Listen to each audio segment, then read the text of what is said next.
নমস্কার বন্ধুরা, মায়ের রান্নাঘরে নতুন আরেকটি পর্বে আপনাদের সকলকে জানাই স্বাগত।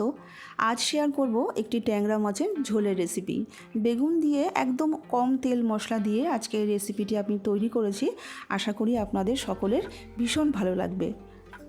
রেসিপিটি তৈরি করবার জন্য আমি এখানে নিয়েছি ট্যাংরা মাছ।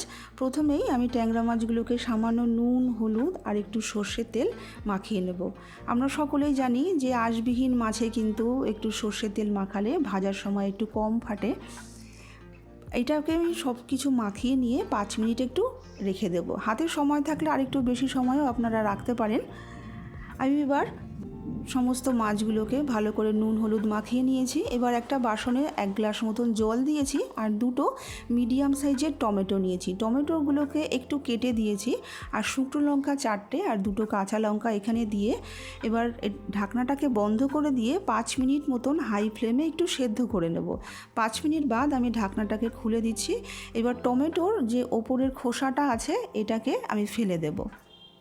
টমেটোটা যদি খুব সুন্দর সেদ্ধ হয় তাহলে দেখবেন এই খোসাটা কিন্তু খুব সুন্দরভাবে ছেড়ে আসছে, আর যদি সেদ্ধ না হয় তাহলে কিন্তু এই খোসাটা ছাড়াতে কিন্তু বেশ মুশকিল হবে। তখন আরও কিছু সময় একটু সেদ্ধ করে নেবেন। এবার জল থেকে তুলে একটা বাটির মধ্যে রেখে দিচ্ছি। এবার এটাকে একটু ভালো করে ঠান্ডা করে নেব। ঠান্ডা হয়ে যাওয়ার পরে এটাকে আমরা মিক্সিতে বেটে নেব। আমি এখানে কাঁচা লঙ্কা, শুকনো লঙ্কা ব্যবহার করলাম। ঝালটা কিন্তু আপনাদের পরিমাণ অনুযায়ী যেরকম পছন্দ করে সেরকম দেবেন। কড়াই বসিয়ে দিয়ে 1 চামচ মতন তেল দিলাম। তেলটাকে গরম করে নিয়ে এখানে একটা বেগুন আমি একটু লম্বা করে কেটে নিয়েছি। সামান্য একটু নুন আর হলুদ দিয়ে গ্যাসটাকে মিডিয়ামেই রেখে বেগুনটাকে একটু ভেজে নেব।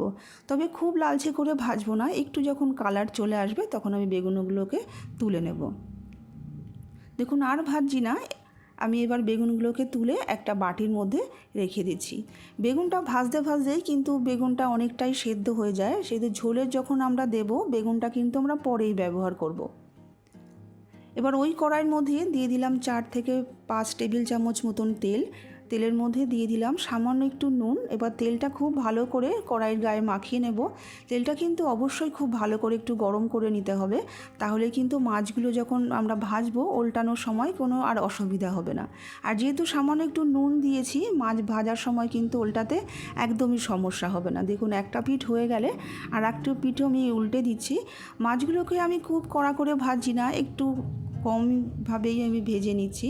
আমার মনে হয় যে মাছ যদি খুব কড়া করে ভাজা হয় তাহলে মনে হয় মাছের স্বাদটাই নষ্ট হয়ে যায়। আমি যেহেতু এই তেলের মধ্যে সম্পূর্ণ রান্নাটা করব, আমি ব্যাচ ওয়াইজে আমি মাছগুলোকে ভেজে নেব। সমস্ত মাছগুলোকে ভেজে নিয়ে আমি বাটির মধ্যে তুলে রেখে দিলাম। সমস্ত মাছ ভাজা কমপ্লিট আমাদের। এবার আমাদের টমেটো দুটোও কিন্তু ঠান্ডা হয়ে গেছে, মিক্সি জারের মধ্যে দিয়ে দিচ্ছি। এবার জল ছাড়াই এটাকে কিন্তু খুব সুন্দর করে বেটে নিয়েছি। মশলা বলতে আমাদের এটাই কিন্তু লাগছে, সেরকম বিশেষ আর কিছুই মশলা কিন্তু এখানে লাগছে না। এবার ওই তেলের মধ্যে দিয়ে দিচ্ছি সামান্য একটু গোটা জিরে, সামান্য একটু কালো জিরে। ফোড়নটাকে সামান্য একটু নাড়াচাড়া করে নেব। এই সময় গ্যাসটাকে আমি মিডিয়ামেই রেখেছি। তারপরে বেটে রাখা মশলাটাকে এখানে দিয়ে দিচ্ছি। এবার মশলাটাকে দিয়ে খুব ভালো করে একটু কষিয়ে নিতে হবে। খুব বেশি সময় লাগবে না, টমেটোটা যেহেতু আমাদের সেদ্ধ করাই আছে, খুব বেশি সময় কিন্তু লাগবে না। গ্যাসটাকে মিডিয়ামে রেখে মশলাটাকে খুব ভালো করে কষিয়ে নেব। এখানে রঙের জন্য আমি এখানে দিয়ে দিচ্ছি সামান্য একটু হলুদ। কাশ্মীরি লঙ্কার গুঁড়ো ব্যবহার করছি না, যেহেতু এখানে শুকনো লঙ্কা ব্যবহার করেছি। আপনারা যদি মনে করেন যে কাশ্মীরি লঙ্কা ব্যবহার করবেন তাহলে কিন্তু করতেই পারবেন। স্বাদ মতো নুনটাও এখানে দিয়ে দিলাম। খুব ভালো করে মশলাটাকে কষিয়ে নিয়ে আমি বাটিতে একটু মশলা লেগেছিলো সেটা ধুয়েও একটুখানি জল অ্যাড করে দিলাম। একটু হাতে সময় নিয়ে মশলাটাকে কষিয়ে নিতে হবে। মশলা থেকে যতক্ষণ না তেলটা ছেড়ে আসবে ততক্ষণ মশলাটাকে কষিয়ে নিতে হবে। মশলা থেকে যখন এরকম তেলটা বেরিয়ে আসবে তখন এখানে পরিমাণ মতন জল দিয়ে দেব।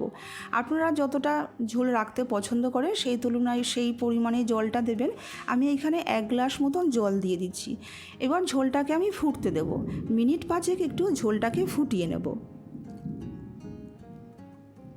5 মিনিট পর যখন ঝোলটা খুব সুন্দর ফুটে যাবে, ভেজে রাখা মাছগুলোকেও এখানে দিয়ে দিচ্ছি। ভেজে রাখা মাছগুলোকে দিয়ে আমি সম্পূর্ণ ঝোলের মধ্যে খুব ভালো করে একটু ডুবিয়ে দিয়ে এটাকে ঢাকা দিয়ে রেখে দেব এই 5 মিনিট মতন। গ্যাসটাকে মিডিয়ামেই রেখেছি। 5 মিনিট পর আমি ঢাকনাটাকে খুলে দিয়ে ভেজে রাখা বেগুনগুলোকে দিয়ে দিচ্ছি। বেগুনগুলোকে পরে দিলাম, যেহেতু বেগুনগুলোকে আমি আগে ভেজেছিলাম, ভাজার সময় কিন্তু বেশ অনেকটাই সেদ্ধ হয়ে গেছে। আগে যদি বেগুনটা দিতাম তাহলে কিন্তু বেগুনটা একদম গলে যেত ঝোলের সঙ্গে। আরও 3-4 মিনিটের জন্য ঢাকা দিয়ে রেখে দিলাম। ঢাকা 3-4 মিনিট পর ঢাকনাটাকে খুলে দিয়ে সামান্য একটু চেরা কাঁচা লঙ্কা আর একটু ধনেপাতা দিয়ে দিচ্ছি। রান্না কিন্তু আমাদের পুরো কমপ্লিট। সব কিছু খুব ভালো করে একটু মিশিয়ে দিচ্ছি। সব কিছু ভালো করে মিশিয়ে দিয়ে গ্যাসটাকে অফ করে দেব। 5 মিনিট মতন স্ট্যান্ডিং টাইমে রেখে তারপরে এটাকে সার্ভ করব।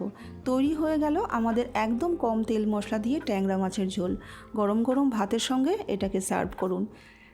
আশা করি আজকের রেসিপিটা আপনাদের ভালো লাগলো। ভালো লাগলে প্রতিবারের মতন একটা লাইক করে দেবেন, সকলের সাথে শেয়ার করে দেবেন। প্লিজ আমার চ্যানেলটাকে সাবস্ক্রাইব করে আমার পাশে থাকবেন। আর যে সকল বন্ধুরা আমার চ্যানেলটাকে সাবস্ক্রাইব করেছেন তাদেরকে জানাই অসংখ্য ধন্যবাদ। আজকে এইটুকুই, নমস্কার।